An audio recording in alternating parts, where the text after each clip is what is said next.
तो है एवरीवन, चलिए आज हम देखने वाले हैं ओरल कैंसर। तो ओरल कैंसर बोलते ही आपके माइंड में सबसे पहले आ जाएगा मुंह का कैंसर, ठीक है।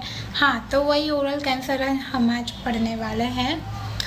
तो चलिए बिना टाइम वेस्ट किए स्टार्ट करते हैं हम डेफिनेशन से। तो डेफिनेशन में क्या कह रहे हैं कि oral cancer refers to cancer that develops in the tissue of the mouth और throat. It can occur on the lips, tongue, cheeks, gums, roof or floor of the mouth or tonsils. तो ये कह रहे हैं definition में कि भाई ये माउथ के और थैरोट यानी कि गले, ठीक है, उसके जो टिश्यू है वहाँ पर ये डेवलप होता है। और कहाँ कहाँ होता है कि लिप्स में, टंग यानी कि जीभ में, चीक्स, गम्स, रूफ और फ्लोर ऑफ द माउथ और टॉन्सिल, तो यहाँ सभी जगह पे कैंसर डेवलप होता है। तो ये था उसका डेफिनेशन। फिर आइए डिस्कस करते हैं कि भाई ये क्यों होता है, किस वजह से होता है। तो सबसे पहले आ गया टोबैको यूज़। तो उसमें कह रहे हैं कि स्मोकिंग और chewing tobacco is the most common cause. चलिए पहले हम एक ऐड दिखाती हूँ मैं बीच में कि हम जब कभी भी थिएटर में मूवी देखने जाएंगे तो पिक्चर स्टार्ट होने से पहले क्या आएगा, ऐड आएगा टोबैको वाला, स्मोकिंग वाला, जिसमें या तो वो मुकेश भाई होंगे, अगर याद रहेगा तो, या तो फिर वो मुकेश भाई होंगे, या तो फिर कोई लेडी होगी जो कि रिग्रेट कर रहे होंगे कि भाई हमने क्यों ये टोबैको है उसको यूज़ क्यों किया, ठीक है। हाँ, तो ये यही वाला टोबैको है और वही ओरल कैंसर की बात यहाँ पे हो रही है। तो टोबैको यूज़ में स्मोकिंग और च्यूइंग। अब ये च्यूइंग तो बराबर है भाई, सब लोग टोबैको मुंह में डाल के च्यू करते हैं, तो ये स्मोकिंग का क्या सीन है इसमें। तो शायद कुछ 5% लोगों को नहीं पता होगा, तो मैं बता देती हूँ कि जो भी सिगरेट होते हैं, बीड़ी होती है, उसमें ना ये टोबैको ठूस ठूस के भरा हुआ होता है, ठीक है।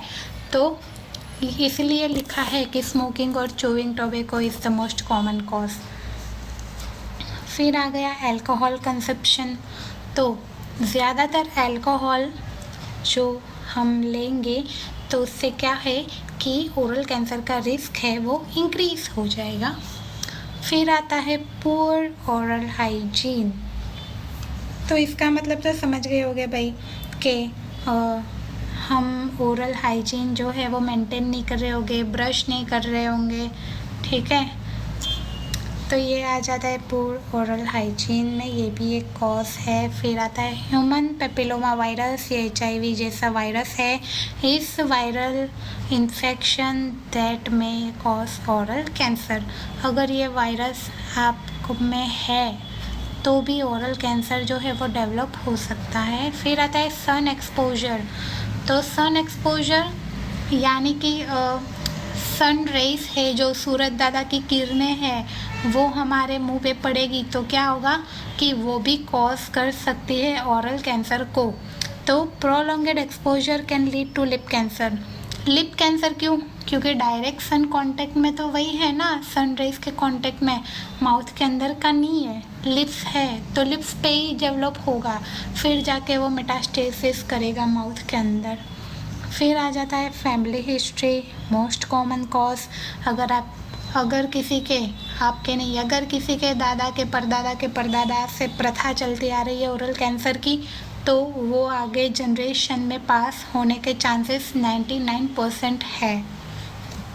तो वो होता है फैमिली हिस्ट्री। तो ये सारे थे कॉजेस, इसके रिस्क फैक्टर भी बोल सकते हैं। तो आइए देखते हैं अब types of oral cancer. Squamous cell carcinoma. तो ये क्या होगा भाई, माउथ की जो लाइनिंग है ये वहाँ पर से जनरेट होगा, डेवलप होगा, अफेक्ट होगा, ठीक है, समझ गए, इजी था। एडिनोकार्सिनोमा अगर आप वर्ड कैंसर में सुन रहे हो तो इसका मतलब है कि भाई ग्लैंड्स की बातें हो रही है इसमें। ये क्या करेगा, affect the gland in the mouth के अंदर भी ग्लैंड्स होती है, ये वहाँ से जनरेट होगा, अफेक्ट करेगा, डेवलप करेगा, ठीक है। अभी माउथ में कौन सी ग्लैंड्स होती है, वो अगर जानना है तो आप वीडियो को पॉज कीजिए और जाइए एनाटॉमी देख कर आइए। अगर मैंने इसमें आपको एनाटॉमी पढ़ाने बैठूंगी तो ये 13 मिनट का वीडियो जो है वो 30 मिनट का हो जाएगा। इसलिए अगर नहीं पढ़नी है तो ये भी ठीक है भाई, एडिनोकार्सिनोमा यानी कि ग्लैंड्स, इतना याद रख लो तो भी काम चल जाएगा। फिर आते हैं इसके साइन एंड सिम्टम्स। तो साइन एंड सिम्टम्स में क्या होता है कि भाई a sore in the mouth that doesn't heal. Sore मतलब क्या होता है कि अल्सर, ठीक है, स्मॉल पैम्प्यूल हो जाएगा माउथ में। वो कहते हैं ना मुंह में छाले पड़ जाते हैं, ठीक है, तो वो कोई छाले पड़ेंगे और जो कि हील नहीं होंगे, ठीक है, तो वो एक साइन है। फिर क्या होगा, white and red patches in the mouth, ठीक है, वाइट और रेड कलर के पैचेस हो जाएंगे माउथ में। फिर थर्ड वन है पेन इन द माउथ और डिफ़िकल्टी चूइंग स्वॉल्विंग, ठीक है, तो क्या हो रहा है भाई, माउथ में पेन हो रहा है, आप च्यू नहीं कर पा रहे हो, मतलब चबा नहीं पा रहे हो, निगल नहीं पा रहे हो, वो भी एक साइन है। लम्प और swelling in the mouth, throat और नेक। तो लम्प का मतलब तो आपको पता ही होगा, फिर भी बता देती हूँ कि गांठ हो जाना, ठीक है, स्वेलिंग आ जाना माउथ में, थ्रोट में, नेक में, वो भी एक साइन है। हॉर्सनेस और वॉइस चेंजेस, वॉइस चेंज हो जाएगा। फिर लूज टीथ, मतलब आपकी जो जकड़न होती है गम्स और टीथ के बीच में, वो ना मतलब कमज़ोर हो जाएंगी, ठीक है, तो ये भी एक साइन है। तो हो गया। फिर देखते हैं डायग्नोसिस। डायग्नोसिस में क्या बोल रहे हैं भाई, पहला करेंगे फिज़िकल एग्जामिनेशन। देखो हिस्ट्री कलेक्शन वो सब लिख सकते हैं आगे, फिर आ जाते हैं फिज़िकल एग्जामिनेशन। तो फिज़िकल एग्जामिनेशन में ओरल कैंसर है तो भाई माउथ का ही फिज़िकल एग्जामिनेशन करेंगे। Doctor check for sores, sores यानी अल्सर, छाले, लम्स, अगर लम्स हुए हैं और वाइट पैचेस, तो डॉक्टर ना ये सब चेक करेंगे। फिर होगा बायोप्सी। अभी बायोप्सी भी मैंने यार बहुत अच्छे से पढ़ाया है आगे लेक्चर्स में, तो ये आई डोंट थिंक सो कि मुझे आपको ये डीपली बताने की ज़रूरत है। फिर भी एक छोटा सा 2-3 वर्ड बोल देती हूँ कि भाई बायोप्सी माने कोई टिश्यू उठा लेना बॉडी में से और उसको एग्जामिन करना, ठीक है, वही होता है बायोप्सी। वो एक सर्जिकल प्रोसीजर है which performed by surgeons, okay. फिर आता है imaging test, x-ray, CT scan, MRI, spread of cancer.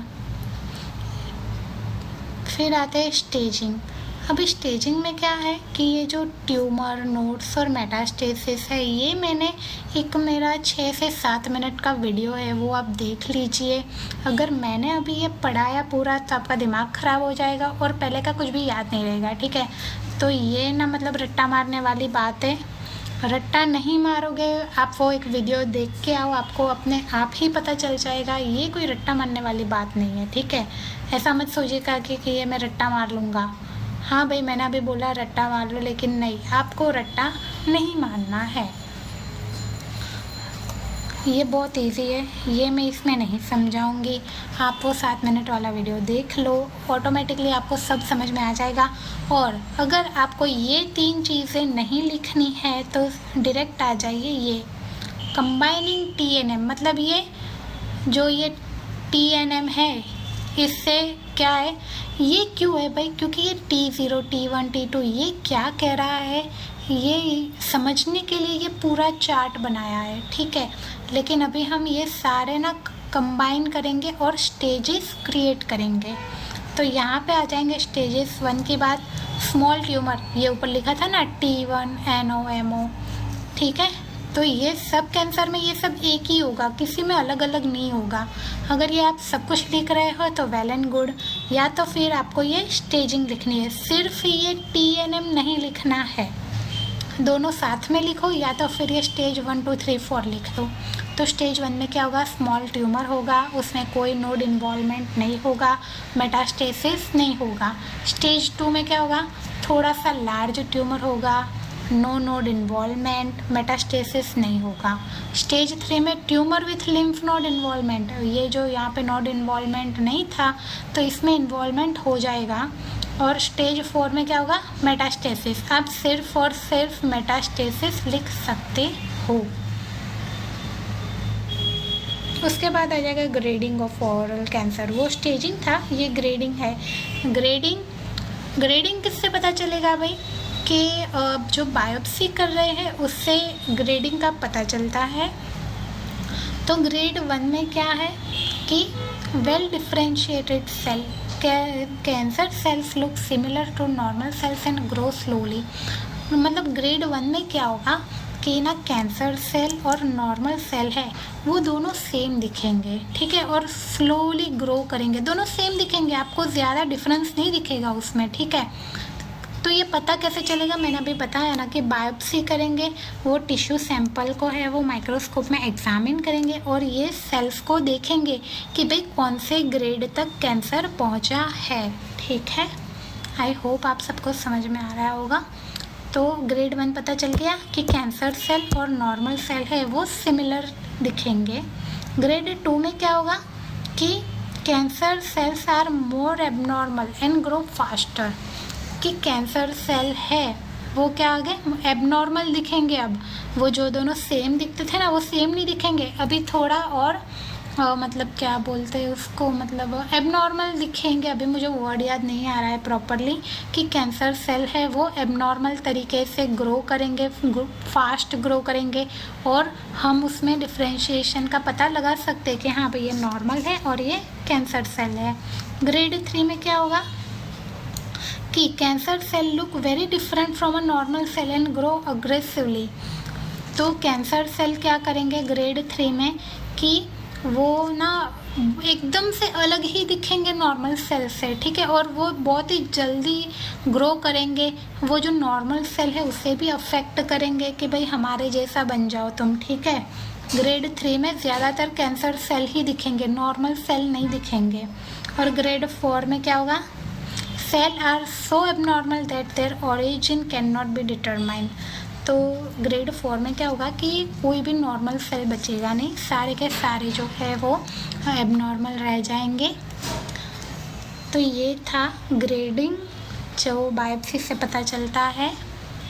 फिर आ जाता है मेडिकल मैनेजमेंट। तो मेडिकल मैनेजमेंट में 3 चीज़ें तो आंख बंद करके आपको लिख ही लेनी है, सर्जरी, रेडिएशन और कीमोथेरापी। अभी ये मत पूछना कि ये क्या होता है, वो भी मैंने बहुत अच्छे से पहले लेक्चर में मैंने सब यही बता दिया था, ठीक है, ताकि क्या है कि डिजीज़ कंडीशन में ये word back to back repeat हो रहे हैं तो आपको कोई प्रॉब्लम ना हो।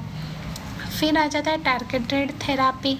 ये सारे थेरापीज़ के नाम है, इम्यूनोथेरापी, हार्मोनल थेरापी आप लिख सकते हैं इसमें।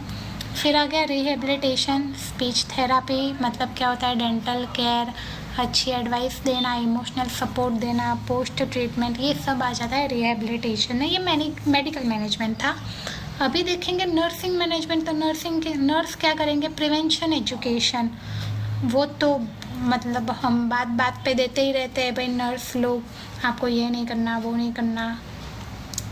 तो teach about quitting smoking and avoiding alcohol, encourage regular dental checkups and good oral hygiene. I hope मुझे ये सब ट्रांसलेट करने की ज़रूरत नहीं है, आपको इतना तो पता चल ही गया होगा कि ये सब क्या कहना चाहते हैं, ठीक है। कुछ चीज़ें खुद से भी कर लेनी चाहिए यार, ठीक है। पोस्ट सर्जरी केयर, अभी सर्जरी के बाद कौन सी केयर देनी है, तो मॉनिटर फॉर इन्फेक्शन और कॉम्प्लिकेशन। हमें मॉनिटर करना है पेशेंट को कि भाई सर्जरी के बाद उसे कोई इन्फेक्शन या फिर कॉम्प्लिकेशंस तो नहीं हो रहे हैं। प्रोवाइड पेन रिलीफ, ठीक है, लेकिन as per doctors order. Pain relief हम देंगे, ठीक है, लेकिन डॉक्टर से पूछ के, डॉक्टर हमें प्रिस्क्राइब करेगा, बाद में हमें देनी है। Assist with feeding if swallowing is difficult, हमें असिस्ट करना है पेशेंट को अगर उससे फीडिंग करते टाइम कोई डिफ़िकल्टी हो रही है, ठीक है। तो फिर आ जाता है psychological support, nutritional support, palliative care. ये पैलिएटिव केयर क्या है, ये वर्ड नया है, शायद आपने 2-3 बार सुना होगा लेक्चर में। तो पैलिएटिव केयर मैंने पहले भी बताया है, अब भी बताऊंगी, क्योंकि ये टॉपिक अभी बाकी है चलने में, तो मैं बता देती हूँ, बार बार बताऊंगी, जितनी बार आएगा उतनी बार बताऊंगी कि ये ना एडवांस केस में देनी पड़ती है। कि पैलिएटिव केयर मतलब क्या होता है कि अगर कोई पेशेंट को और ट्रीटमेंट के बाद भी अगर पता है कि भाई ये इनके पास ज़्यादा टाइम नहीं है, अगर हम कोई सी भी ट्रीटमेंट दे फिर भी इनके कोई चांसेस नहीं है बचने के, तब जाके क्या करेंगे, उससे पैलिएटिव केयर देंगे। मतलब उस पर हमारा फोकस कहाँ होगा कि हम उनके साइन और सिम्टम्स जो है वो रिड्यूस करें, कंट्रोल करें, ताकि उन्हें मतलब पेन हो रहा है तो पेन ना हो उन्हें ज़्यादा, ठीक है, इन्फेक्शंस को प्रिवेंट करेंगे। तो ये आ गया पैलिएटिव केयर में। पता है हमें कि भाई इनकी हालत जो है वो आगे जाके और बिगड़ने वाली है, पर हमें क्या है, उन्हें कंफर्टेबल रखना है, उनके साइन एंड सिम्टम्स को रिड्यूस करना है, ठीक है, क्वालिटी ऑफ लाइफ देनी है। तो ये था हमारा ओरल कैंसर जो कि हमने कंप्लीट किया है। मिलते हैं फिर नेक्स्ट लेक्चर में, तब तक के लिए टाटा।